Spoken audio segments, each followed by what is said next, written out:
আসসালামু আলাইকুম। আজকে তাহলে আমরা দেখব যে পরিমিতি অধ্যায়ের এর আগে আমরা ত্রিভুজের যে প্রকারভেদ ছিল বাহুভেদে সমবাহু ত্রিভুজ, সমদ্বিবাহু ত্রিভুজ, এই দুই ত্রিভুজ দেখছি। আজকে আমরা দেখব যে বিষমবাহু ত্রিভুজ আর যে কোনো ত্রিভুজে দুটি বাহুর দৈর্ঘ্য এবং অন্তর্ভুক্ত কোণ যদি দেওয়া থাকে তার ক্ষেত্রফল কিভাবে বের করব সেই সূত্র আমরা দেখব। তাহলে শুরু করা যাক।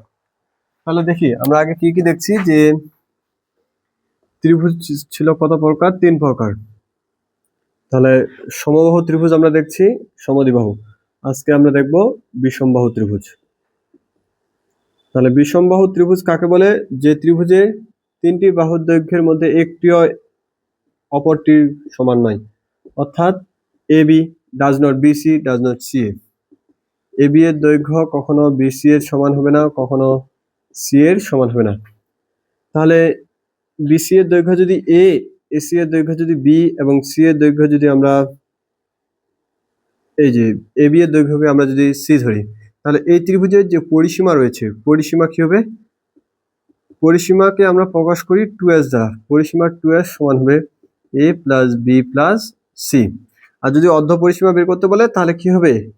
তাহলে পরিসীমাকে প্রকাশ করি 2s দ্বারা, তাহলে অর্ধ পরিসীমা s সমান কি হবে? A plus B plus C divided 2। বিষমবাহু ত্রিভুজের ক্ষেত্রফলের যে সূত্রটি রয়েছে, ক্ষেত্রফলের সূত্র হচ্ছে root over s into s minus a, s minus b, s minus c। যেখানে s হচ্ছে কিসের দৈর্ঘ্য? s হচ্ছে অর্ধ পরিসীমা, আর a হচ্ছে প্রথম বাহুর দৈর্ঘ্য, দ্বিতীয় বাহু, তৃতীয় বাহু। তাহলে বিষমবাহু ত্রিভুজ যদি জানি তাহলে ত্রিভুজের বাহুভেদে যে ত্রিভুজের প্রকারভেদ ছিল তার সবগুলো সম্বন্ধে আমাদের জানা হয়ে যাবে। এরপর আমরা দেখি আরেকটা জিনিস, কখনো যদি ত্রিভুজে এই যে কোনো একটা ত্রিভুজ, এই ত্রিভুজে দুটি বাহুর দৈর্ঘ্য, মনে করো A এবং B, এই দুটি বাহুর দৈর্ঘ্য দেওয়া আছে, আর কখনো যদি অন্তর্ভুক্ত কোণ থিটা দেওয়া থাকে, তাহলে সেক্ষেত্রে এই ত্রিভুজের ক্ষেত্রফল হবে হাফ AB সাইন থিটা। তাহলে কখনো যদি ত্রিভুজের দুটি বাহুর দৈর্ঘ্য এবং অন্তর্ভুক্ত কোণ থিটা হলে, তাহলে ত্রিভুজের ক্ষেত্রফল সমান কি হবে? যে হাফ AB সাইন থিটা। তাহলে এই যে A আর B এই দুইটা বাহু মিলিত হয়ে কোণ উৎপন্ন করেছে কি? থিটা। তাহলে তখন লিখবো আমরা হাফ AB সাইন থিটা। তাহলে এই জায়গায় যদি আমরা আলফা কোণ উৎপন্ন করে, তাহলে আলফা কোণ কোন কোন বাহু মিলিত হয়ে করছে? B আর এই বাহুর নাম যদি আমরা C দিই, তাহলে সেক্ষেত্রে ক্ষেত্রফল হবে হাফ BC সাইন আলফা। আর এই কোণকে আমরা যদি বিটা দিই তাহলে সেক্ষেত্রে ক্ষেত্রফল হবে হাফ, কোন দুইটা বাহু মিলে বিটা কোণ উৎপন্ন করছে? A এবং C বাহু, তাহলে হাফ AC সাইন বিটা। তাহলে আমরা ত্রিভুজের ক্ষেত্রফল নিমিষেই বের করতে পারবো। তাহলে এবার আমরা দেখি যে অঙ্কগুলো কিভাবে করব। তাহলে বিষমবাহু ত্রিভুজ সম্বন্ধে আমাদের অনুশীলনীতে যে সমস্যা রয়েছে সেই সমস্যাটি আমরা এবার সমাধান দেখব। কি বলছে আমাদের যে অঙ্কটি রয়েছে, এটা হচ্ছে 4 নাম্বার অনুশীলনীর 4 নাম্বার অঙ্ক। আমাদের বলছে যে একটি ত্রিভুজের দুটি বাহুর দৈর্ঘ্য, একটি ত্রিভুজের দুটি বাহুর দৈর্ঘ্য 25 সেন্টিমিটার এবং 27 সেন্টিমিটার, 25 সেন্টিমিটার 27 সেন্টিমিটার, এবং পরিসীমা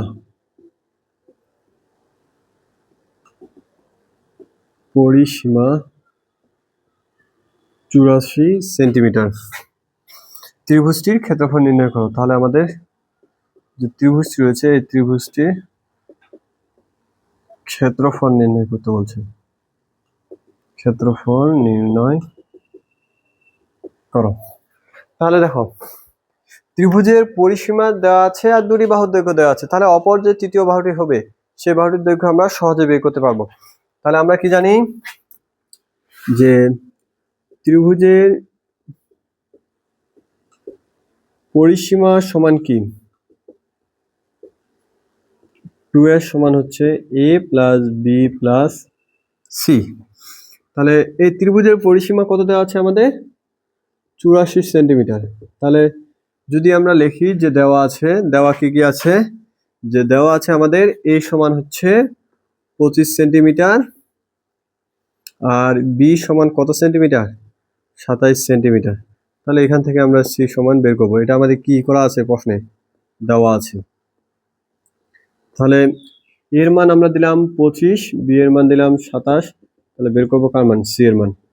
তাহলে 84 ইকুয়াল 27 আর 25 যদি যোগ করি তাহলে দেখবো যে 52 প্লাস সি। তাহলে 84 বিয়োগ 52 ইকুয়াল হবে সি, তার মানে বিয়োগ যদি করি তাহলে কত হবে, 32। তাহলে সি এর মান কত হলো, 32।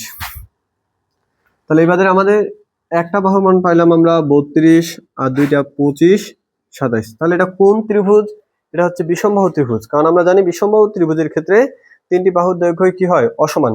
তাহলে বিষমবাহু ত্রিভুজের যদি আমরা ক্ষেত্রফল নির্ণয় করি, তাহলে অতএব ত্রিভুজটি আমাদের ক্ষেত্রফল নির্ণয় করতে বলছে। তাহলে বিষমবাহু ত্রিভুজের ক্ষেত্রফল আমরা নির্ণয় করবো কিভাবে, ত্রিভুজটির ক্ষেত্রফল সূত্র হচ্ছে √s into s minus a s minus b s minus c। তাহলে আমরা যে এই s হচ্ছে মূলত অর্ধ পরিসীমা। তাহলে 2s ইকুয়াল যদি 84 হয় পরিসীমা ইকুয়াল, তাহলে s ইকুয়াল কত হবে, 42। কারণ অর্ধ পরিসীমা কি হবে, 2 দ্বারা ভাগ হবে। তাহলে 42 ইন্টু 42 মাইনাস এর মান আমরা কত জানি, 25। 42 মাইনাস 27 আর 42 মাইনাস কত হবে, সি এর মান 32। তাহলে এই জায়গা থেকে আমরা যদি হিসাব নিকাশ করি, তাহলে 42, 25 থেকে যদি 42 যায় তাহলে হয় 17, আর এখানে হয় 42 থেকে যদি 17 যায় তাহলে হয় 15, আর এই জায়গায় হয় 10। তাহলে এটুকু গুণ করে ক্যালকুলেশন করে যা অ্যান্সার আসবে তাই হবে এই ত্রিভুজের কি ক্ষেত্রফল। তাহলে আমরা কি করলাম, যে আমাদের বলছে যে একটি ত্রিভুজের দুটি বাহুর দৈর্ঘ্য 25 সেন্টিমিটার এবং 27 সেন্টিমিটার এবং পরিসীমা 84 সেন্টিমিটার হলে ত্রিভুজটির ক্ষেত্রফল নির্ণয় করো। তাহলে কি ত্রিভুজের ক্ষেত্রফল নির্ণয় করার আগে ত্রিভুজের আমরা জানি বাহুর দৈর্ঘ্য হবে 3টা। তাহলে 2টা বাহুর দৈর্ঘ্য দেওয়া আছে, আরেকটা বাহুর দৈর্ঘ্য নির্ণয় করলাম। তাহলে পরিসীমা সমান লিখলাম a plus B plus C. তাহলে অপর যে বাহুটি রয়েছে সেই বাহুর দৈর্ঘ্য আমরা কত বের করলাম, 32। তাহলে দেখলাম যে 3টা বাহুর দৈর্ঘ্য কি অসমান। তাহলে 3টা বাহুর দৈর্ঘ্য যদি অসমান হয় তাহলে ওটা কোন ত্রিভুজ হবে, সেটা হবে বিষমবাহু ত্রিভুজ। আমরা জানি বিষমবাহু ত্রিভুজের ক্ষেত্রফলের সূত্র কি, √s into s minus a s minus b s minus c। আর s হচ্ছে আমাদের অর্ধ পরিসীমা। তাহলে পরিসীমার অর্ধেকেই হবে অর্ধ পরিসীমা। তাহলে 2s ইকুয়াল যদি 84 সেন্টিমিটার হয়, s ইকুয়াল টু হবে 42। মান বসাই দিব, তারপর ক্যালকুলেশন করবো, যা উত্তর আসবে তাই। তাহলে আশা করি যে বিষমবাহু ত্রিভুজ সম্বন্ধে যে কোনো প্রশ্ন আসলে পরীক্ষায় সেটার অ্যান্সার করতে পারবা। বিষমবাহু ত্রিভুজ নিয়ে যে বোর্ডের প্রশ্নগুলো আসছিল সেগুলো যদি তোমরা দেখো তাহলে সমাধান করতে পারবা। যেমন যশোর বোর্ড 25-এর যে প্রশ্নটি রয়েছে, তাহলে বাড়ির কাজ থাকলো যশোর বোর্ড 25-এর SQ করবা। আর একটা থাকলো কি যে ময়মনসিংহ বোর্ড 23, এই দুইটা প্রশ্ন তোমরা আশা করি পারবা করতে, একই ধাঁচে। তাহলে এবার আমরা দেখব যে ত্রিভুজের যদি দুটি বাহুর দৈর্ঘ্য দেওয়া এবং অন্তর্ভুক্ত কোণ দেওয়া থাকে, তাহলে ক্ষেত্রফলের যে সূত্রটি রয়েছে সেই সূত্রটি তো কিছুক্ষণ আগে দেখলাম যে কিভাবে হবে, সেই রিলেটেড অঙ্ক দেখব। তাহলে বইয়ে আমাদের যে অঙ্কটি রয়েছে 6 নম্বর অঙ্ক, যে একটি ত্রিভুজের দুটি বাহুর দৈর্ঘ্য, একটি ত্রিভুজের দুটি বাহুর দৈর্ঘ্য যথাক্রমে 26 মিটার ও 28 মিটার হলে এবং ক্ষেত্রফল কত বলছে আমাদের, ক্ষেত্রফল হচ্ছে 182 বর্গমিটার।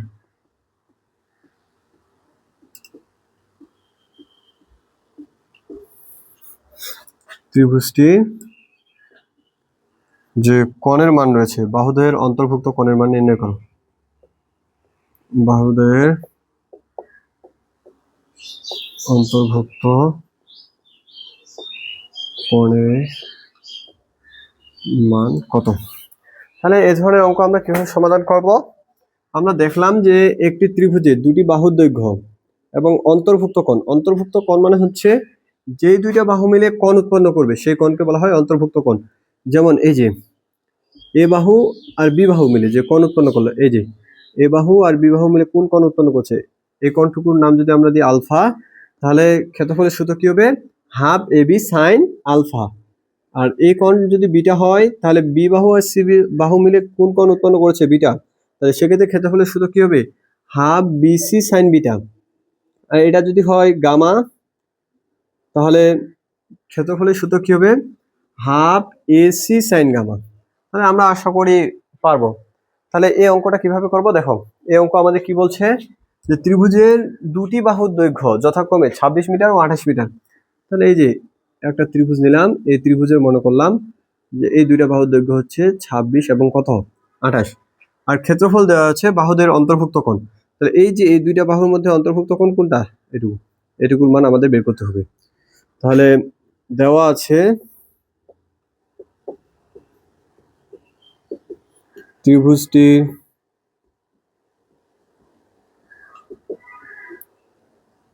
ক্ষেত্রফল সমান কত, 182 বর্গমিটার। আমরা ত্রিভুজের ক্ষেত্রফল সমান কি জানি, হাফ এ বি, এ বাহুর মান যদি এ, এটার মান যদি বি ধরি, half A B sine theta equal কত 182। তাহলে হাফ রাখলাম, এ কোণের মান কত, এ বাহুর মান কত 26, বি বাহুর মান কত 28, সাইন থিটা ইকুয়াল 182। তাহলে এখানে কাটাকাটি করলে হয় 13, তাহলে সাইন থিটা ইকুয়াল হয় 182 ডিভাইডেড 13 ইন্টু 28। এটা যদি কাটাকাটি করি তাহলে আসবে হাফ, তাহলে সাইন থিটা ইকুয়াল আসে হাফ। সাইন কত ডিগ্রি মান হাফ, সাইন 30 ডিগ্রি মান হাফ। তাহলে থিটা কোণের মান কত ডিগ্রি হবে, 30 ডিগ্রি। তাহলে এরকম অনেক সময় আমাদের বাহুর দৈর্ঘ্য দেওয়া থাকতে পারে, থিটা কোণের মান দেওয়া থাকতে পারে, তাহলে ক্ষেত্রফল নির্ণয় করতে বলতে পারে। তাহলে এই ধরনের অঙ্ক আসলে আশা করি পারবো। তাহলে সবসময় আমরা খেয়াল রাখবো কি, যে দুইটা বাহুর দৈর্ঘ্য দেওয়া থাকবে সেটা যাতে অন্তর্ভুক্ত কোণ হয়। হ্যাঁ, তাহলে আমরা যে আলোচনা করলাম এই আলোচনার সাপেক্ষে দুই বাহু এবং তাদের অন্তর্ভুক্ত কোণ রিলেটেড যে সমস্যাগুলো রয়েছে এগুলো বাড়ির কাজ থাকলো। Comilla board 25, Jessore board 25, Mymensingh board 25, Dinajpur board 25 সালে এই প্রশ্নগুলো বোর্ডে আসছে। তাহলে সে আলোকে এই প্রশ্নগুলো উত্তর করার চেষ্টা করবা। আর যদি কোনো সমস্যা হয় তাহলে আমাদের কমেন্টে জানাবা, আর ডিসক্রিপশন বক্সে দেখবা যে ফেসবুক পেজ এবং ফেসবুক গ্রুপের লিঙ্ক দেওয়া আছে, সেখানে আমাদের অবশ্যই জানাবা।